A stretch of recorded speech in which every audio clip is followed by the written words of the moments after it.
Assalamualaikum warahmatullahi wabarakatuh. Halo semua, kembali lagi sama kami dengan Kak Amalia dan Kak Erkina.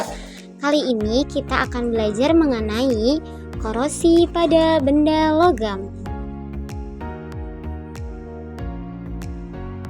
Tujuan pembelajaran: yang pertama, mengetahui apa itu korosi. Kedua, memahami mekanisme yang terjadi pada proses korosi. Ketiga, memahami faktor penyebab korosi. Dan yang keempat, mengetahui cara mengatasi korosi. Tahukah kamu bahwa benda-benda di sekitar kita banyak yang terbuat dari logam? Contohnya seperti panci, besi, gembok, pagar, dan masih banyak lagi. Bahkan alat berburu dan senjata pada zaman dahulu terbuat dari logam loh. Lantas, mengapa benda-benda logam tersebut mudah mengalami karatan atau korosi? Yuk simak videonya berikut ini. Pengertian korosi. Korosi atau karatan adalah suatu proses reaksi terjadinya perusakan atau degradasi penurunan kualitas material logam dan non-logam karena pengaruh kimia dari elektrokimia. Juga karena kontak langsung dengan lingkungan. Proses terjadinya korosi. Proses terjadinya korosi berawal dari logam yang teroksidasi kemudian melepaskan elektron untuk membentuk ion logam yang bermuatan positif.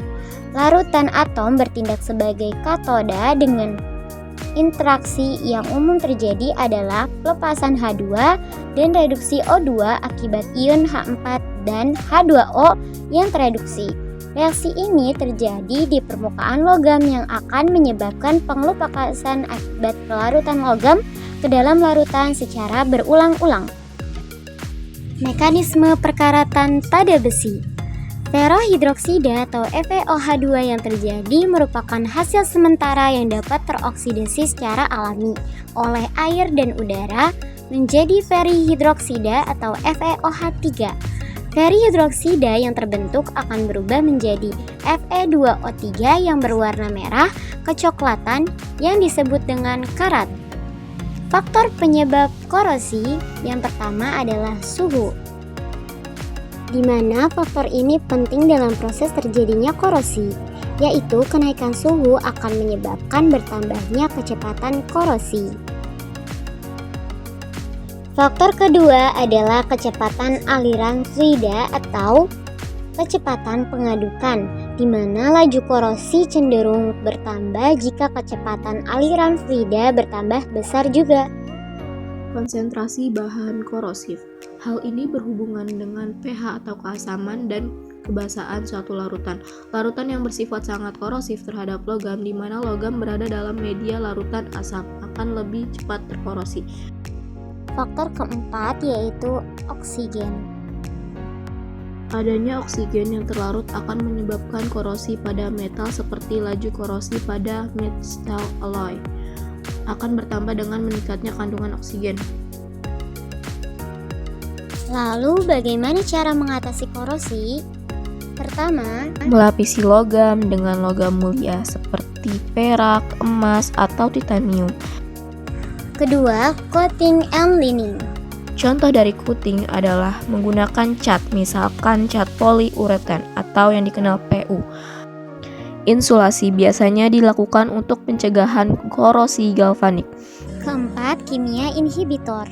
Metode ini menggunakan bahan kimia tertentu yang digunakan untuk melapisi suatu logam.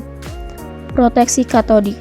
Metode ini digunakan dalam logam galvanik, di mana suatu logam yang bernilai lebih mahal dilindungi oleh logam lainnya. Keenam, selimut gas. Caranya adalah memasukkan gas yang bersifat non-reaktif seperti nitrogen, helium, atau argon, sehingga kontak logam dengan oksigen dapat terhindari. Volatile Corrosion Inhibitor (VCI) adalah sebuah zat kimia yang dikeluarkan secara perlahan kemudian menyelimuti permukaan suatu logam, sehingga logam tersebut terlindungi dari kontak langsung dengan air ataupun oksigen yang dapat menyebabkan terjadinya korosi. Sekian penjelasan mengenai korosi. Terima kasih, semoga bermanfaat dan semangat belajar. Wassalamualaikum warahmatullahi wabarakatuh.